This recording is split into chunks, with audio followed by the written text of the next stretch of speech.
Já tiveste curiosidade em saber o que faz o teu cérebro quando tu dormes? É uma das coisas que vais aprender hoje no episódio de Simplesmente o Inconsciente. Bem-vindo e bem-vinda ao Simplesmente o Inconsciente, o teu podcast semanal que te explica como o teu cérebro comanda a tua vida, os teus pensamentos, os teus comportamentos e muito mais. Eu sou Bárbara Guerreiro, terapeuta de desbloqueio de traumas e hipnoterapeuta, e ajudo-te a compreender quem tu és, crescer e encontrar a tua essência. Preparado? Preparada para o episódio de hoje? Então vamos a isto! Nós, no episódio anterior, estivemos a perceber o que era o teu cérebro. Tínhamos 3 cérebros. O reptiliano, o límbico e o cérebro neocórtex. Nós vimos isto, também vimos que 95% de todo o potencial do teu cérebro é, na realidade, comandado, gerido, controlado pelo teu inconsciente. Agora, hoje, no episódio de hoje, eu vou-te explicar como é que se processam os caminhos neuronais. Então, o que é importante perceberes é que dos 0 aos 21 anos, sendo que 0 anos ainda é na barriga da tua mãe, nós vamos desenvolvendo o nosso cérebro. Nós vamos criando caminhos neuronais no nosso cérebro. E esses caminhos neuronais vão depois condicionar a nossa vida. Noutros episódios já te vou dizer o que é que condiciona o quê, mas no episódio de hoje vou-te explicar como é que isto acontece.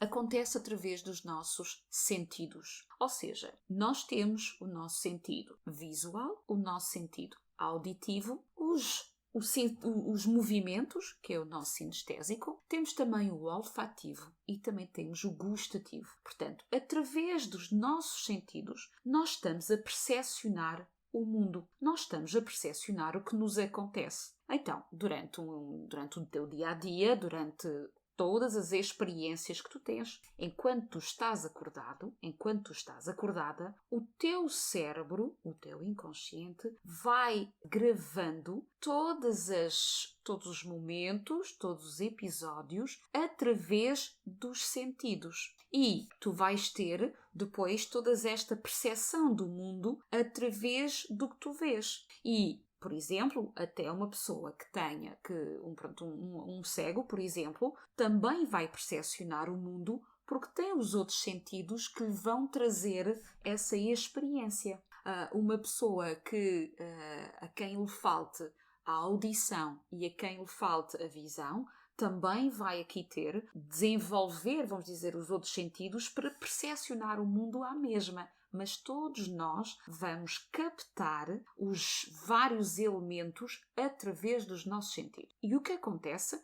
Isto deixa-me dizer-te. Isso nós chamamos, em PNL, nós chamamos que é o VACOG. V de visual, A de auditivo, C de sinestésico, O de olfativo e G de gustativo. E isto, quer seja o teu lado emocional, o teu inconsciente, quer seja o teu lado racional, o teu lado consciente. Portanto, os dois vão captar informações. Acontece que o teu lado inconsciente vai captar bilhões de informações, enquanto que o teu lado racional vai captar milhares de informações. Os dois lados são importantes. O que acontece é que, quando nós estamos a dormir, os dois hemisférios, se te lembras, eu disse que eles estavam ligados entre eles por um canal, corpo caloso. E esses dois hemisférios, quando nós estamos a dormir, o que é que eles vão fazer? Vão trocar informações entre eles. Eles vão trocar informações e vão abrir gavetas e vão arrumar essas informações. Vão arrumá-las, vão guardá-las, vão compará-las, vão juntá-las, vai armazenar. É um autêntico computador. E eu até costumo dar este exemplo, que o nosso cérebro é um computador virgem que, através dos programas que nós levamos pondo ao longo do dia, quer através das nossas experiências vividas, quer através daquilo que ouvimos, quer através das nossas crenças, enfim, tudo o que nós vivemos e experienciamos são programas que o nosso computador pessoal vai gravando. E somos únicos, porque nós temos uma forma de percepcionar o mundo diferente, mesmo que estejamos na mesma sala, que vivenciemos as mesmas coisas, cada pessoa vai perceber percepcionar o mundo em função das suas próprias crenças, dos seus próprios estados de espírito, das suas próprias feridas e etc, etc. O que é certo é que nós percepcionamos o mundo através dos nossos sentidos. E quando dormimos, o cérebro arruma as gavetas. O que acontece é que, por vezes, ou porque a informação é demasiada, ou porque é uma informação tão grande que o cérebro não sabe como é que vai tratar disso tudo, ou porque é uma informação demasiado, que foi interrompida, por exemplo, as crianças que são interrompidas no seu sono e que o cérebro não consegue depois fazer o seu trabalho de forma normal e natural. Tudo isto são condicionantes que vão fazer com que o cérebro vai ter ali como que vai bloquear, vai como se fazer um bug. Mas o cérebro tem uma função muito específica, que é de todas as manhãs, quando nós acordamos, temos como se fosse uma limpeza do cérebro e vamos recomeçar do zero o nosso dia. Vamos limpar durante a noite o que aconteceu na véspera e de manhã, quando nós recomeçamos com um cérebro virgem para acolher e receber novas experiências que depois, quando formos dormir nessa noite, vai outra vez arrumar. Quando o cérebro ou é interrompido, ou tem muita informação, ou não sabe o que é que vai fazer com aquela informação, o que é que ele faz? Ele abre um saco e vai lá pondo aquilo que é uma lista para tratar mais tarde. E ele abre aquilo, fica ali um saco de lado e ele vai tratando o resto e vai regressar a esse saco quando ele puder. E quando ele puder é quando? É através dos pesadelos, pode ser através de experiências repetidas, porque ele vai fazer com que haja uma repetição, porque ele não aprendeu da primeira vez, não arrumou da primeira vez, então vai repetir uma segunda vez. E vai haver esta repetição. Também pode haver aqui um bug, criar aqui um bug, uma informação guardada, mas que foi aqui houve aqui uma troca de informações e houve aqui um cruzamento de informações errado. E esse bug é o que vai dar, por exemplo, alergias ou fobias, que são bugs do sistema imunitário, mas que foi neste processo de codificação da experiência na nossa memória, aqui no nosso inconsciente. E então, ao ter este saco, o cérebro vai tendo este saco aqui de lado e volta e meia vai lá buscar ao saco para tratar. É quando a gente tem, por exemplo, uma reativação de alergias, quando temos as fobias que ficam cada vez piores, porque se o cérebro não soube tratar a primeira vez, vai ter mais dificuldades em tratar uma segunda vez e por aí fora. Portanto, é preciso aqui uma ajuda de um terapeuta que consiga desativar este bug. Temos também, por exemplo, neste saco, aquela sensação repetida de termos sempre de estarmos sempre a passar pelas mesmas experiências ou de estarmos sempre a passar pelo mesmo tipo de situação. Na realidade, é o cérebro que nos está a fazer viver a experiência porque ele ficou ali encravado, vamos dizer assim, naquele caminho neuronal. Então, o que é que acontece? E tens essa expressão em português que é muito exemplificativa, que é quando tu estás com o saco cheio, arrebenta a coisa.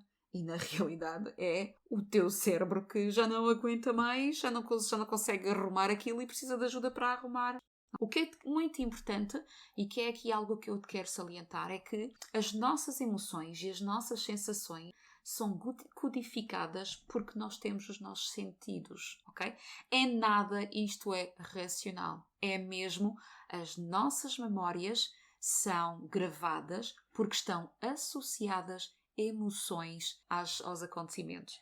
Neste episódio eu desafio-te a encontrares as tuas memórias e a identificar se elas estão associadas a algo. Eu vou-te dar um exemplo. Eu sou sinestésica, sou muito sinestésica, sou daquelas pessoas que precisam de toque, precisa de sentir, precisa de cheirar, precisa de realmente vibrar com o corpo os momentos. Eu ver uma imagem não me faz nada, ouvir também é muito... desenvolvi porque tenho falta de vista, mas sou essencialmente e maioritariamente sinestésica. E eu tenho as minhas memórias, quando eu me surpreendo, estão todas associadas ou a um toque, ou uma experiência de movimento, ou uma experiência de sabores. E eu posso dizer-vos, ainda no outro dia tive a comentar isto com uns amigos meus, tenho umas lembranças, adoro torradas, pão caseiro. Tem que ser pão caseiro. Infelizmente, como sou alérgica ao glúten, já não posso comer, mas tenho aquela coisa de uma torradita de pão caseiro. Mas de onde é que me vem esta memória? Quando eu vinha passar os 3 meses de férias em Portugal, eu vinha para o campo, vinha para um monte no Alentejo, onde não havia nem luz, nem gás, nem água canalizada, não havia nada disso.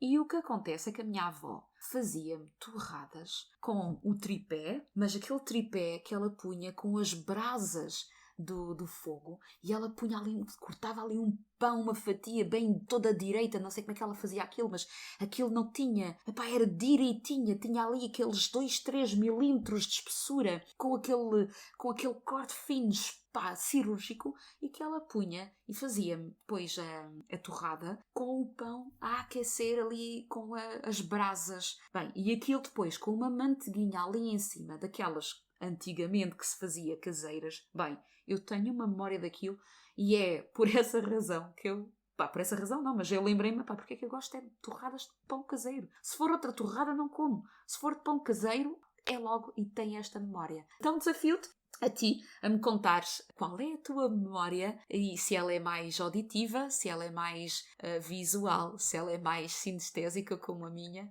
e partilha comigo, que eu tenho curiosidade em saber qual é a tua, como é que tu gravas na tua memória. Chegamos ao fim de mais um episódio de Simplesmente o Inconsciente. Espero que tenhas gostado. Se sentires, partilha com um amigo teu, uma amiga tua, tem experiência, e para que eu também tenha mais histórias para contar. Voltamos para a semana com mais um tema do Simplesmente o Inconsciente, e até lá eu mando-te beijinhos conscientes.